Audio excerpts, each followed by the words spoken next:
기술은 참 좋은데 아직까지 인프라 그리고 기술 부족으로 상용화에 어려움을 겪고 있는 수소. 그런데 수소 생산 비용을 낮추는 기술이 나왔습니다. 이제 수소 전기차의 시대가 오는 걸까요? 두산과 미래수소 에너지 기업 플러그파워가 수소 생산 비용을 낮출 기술을 획득했습니다. 이 두 기업은 미국 스타트업 파티클N의 촉매 기술을 활용해서 그린 수소 생산 비용을 낮춘다는 겁니다. 그린 수소를 생산할 때는 촉매가 필요합니다. 코어쉘이라는 기술을 사용해 이 촉매에 해당하는 귀금속의 양을 최대 70%까지 줄이고 비용도 절감할 수 있는 선구적인 기술이죠. 가격 측면에서 보면 현재 가격이 40만 달러에서 87만 달러 사이인 그린 수소 생성 비용을 파티클N의 기술을 활용했을 때 30% 절감할 수 있습니다. 파티클N은 이 기술 혜택을 받을 수 있는 회사로 두산 퓨어셀 아메리카 등을 꼽았는데요. 두산 퓨어셀은 미래 먹거리로 예상되는 수소 사업의 속도를 내며 대표적인 수소 활용 분야인 수소 연료전지 시장을 이끌고 있죠. 지난해 두산그룹은 원전과 수소 등 차세대 에너지 사업에 5년간 5조 원, 반도체 사업에 1조 원을 투자하겠다고 밝혔습니다. 드디어 수소 전기차 타나요? 앞으로 수소의 미래는 어떻게 될까요? 이정환 교수가 알아봤습니다.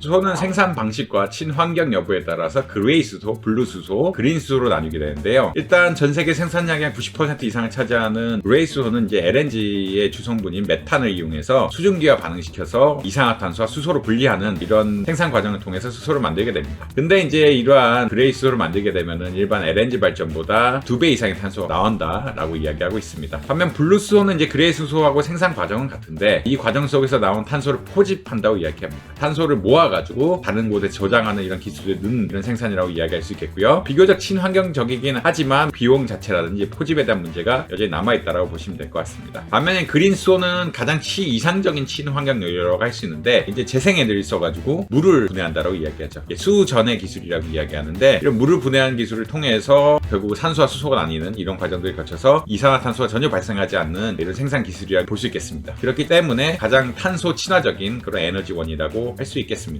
근데 아직까지 그린 수소 생산은 기술 자체가 좀 모자란 측면이 있죠. 이 수전의 기술이 아직 실증 단계에 불과하고 조금 더 연구 투자가 필요한 단계고요. 이에 따라서 두산이 미국 스타트업 기업과 합작을 맺어서 결국은 이러한 수전의 기술을 발전시키는 것을 통해서 그린 수소 생산 비용을 낮추겠다라는 의견을 보이고 있다라고 보시면 될 것 같습니다. 근데 이제 일반적으로 봤을 때 그린 수소 생산 비용이 그레이 수소보단 4배 정도 높다라고 보고 있고요. 특히나 이것은 재생에너지 가격에 또 민감하게 반응하는 성격이 있습니다. 그렇기 때문에 우리나라에선 그린 수소 생산이 어렵고 해외 재생에너지를 이용해서 그린 수소를 생산하고 한국으로 옮겨가야 되는 게 아니냐라는 논의가 있는 게 사실입니다. 그래서 한 30% 절감이 된다라고 할지라도 아직까지는 그레이 수소에 비해서 가격이 굉장히 높기 때문에 현실적으로 당장 이용이 쉽지 않다라고 보시면 될 것 같고요. 이에 따라서 그린 수소 생산의 보조금에 대한 논의가 사실 더 활발하게 나오고 있는 상황이다라고 보시면 될 것 같습니다. 다시 말해서 아직까지 단가 격차가 너무 높기 때문에 이 단가 격차를 줄이기 위해서 기술 개발을 해야 되지만 보조금까지 있어야 되는 게 아니냐라는 논의가 있는 것이 사실입니다. 사실 이제 그린 수소 발전은 이제 전기차와는 직접 상관없고요. 수소 연료 전지 차량 좀 연관성이 깊다라고 보시면 될 것 같고 아무래도 이 그린 수소 가격이 낮아지면은 그린 수소를 활용한 수소 연료 전지 차량이 운행이 좀 쉬워지는 이런 경향들이 발생할 수 있다. 그럼에도 불구하고 수소 연료 전지 차량은 수소 연료 전지에 일종의 플랜트를 세워야 되기 때문에 각각의 충전소를 세워야 되기 때문에 이 충전소를 어떻게 세우느냐, 수소를 어떻게 옮기느냐, 수소란 것이 굉장히 폭발성이 높죠. 그리고 액체화하려 그러면 엄청나게 낮은 온도가 필요하기 때문에 이것을 어떻게 액화시키고 그것을 충전소를 세워서 충전소를 운영하느냐 이런 인프라가 중요하다. 그렇기 때문에 아직까지는 그린 수소 단가가 높아지는 것은 이런 인프라 생성과 그리고 장내 수소 연료 전지차 활성화에 기여를 할 수 있긴 하겠지만 조금 요원한 상태이긴 하다라고 보시면 될 것 같습니다. 그런 차원에서 이제 시장 변화 가능성은 아직까지 좀 드물다라고 보시면 될 것 같고요. 이미 말씀드린 것과 같이 수소를 액화할 수 있는 액화 기술, 마이너스 거의 절대 0도까지 온도가 내려갈 수소를 액화시킬 수 있고 이 액화된 수소를 운반해서 충전소로 옮길 수 있는 이런 과정들이 필요하기 때문에 조금 요원한 상태다라고 보시면 될 것 같습니다. 그럼에도 불구하고 이런 기술들이 계속 활발하게 발전이 되고 그린 수소 생산 단가가 낮아지게 되면은 친환경 에너지원으로서 깡을 받을 수 있는 환경이 조성되고 특히나 보조금까지 충분하게 지급이 된다라고 하면은 미국이나 유럽은 사실 많이 보조금 지급하고 있고요. 이런 게 충분하게 지급이 된다라 그러면 향후 경쟁력을 가질 수 있는 단계는 될 수 있다라고 보시면 될 것 같습니다. 그렇지만 연료 생산 단가가 낮아지는 것만 가지고 수소 경제가 활성화될 거다라고 하기에는 아직까지는 조금 요원한 상태가 맞다라고 보시면 될 것 같습니다.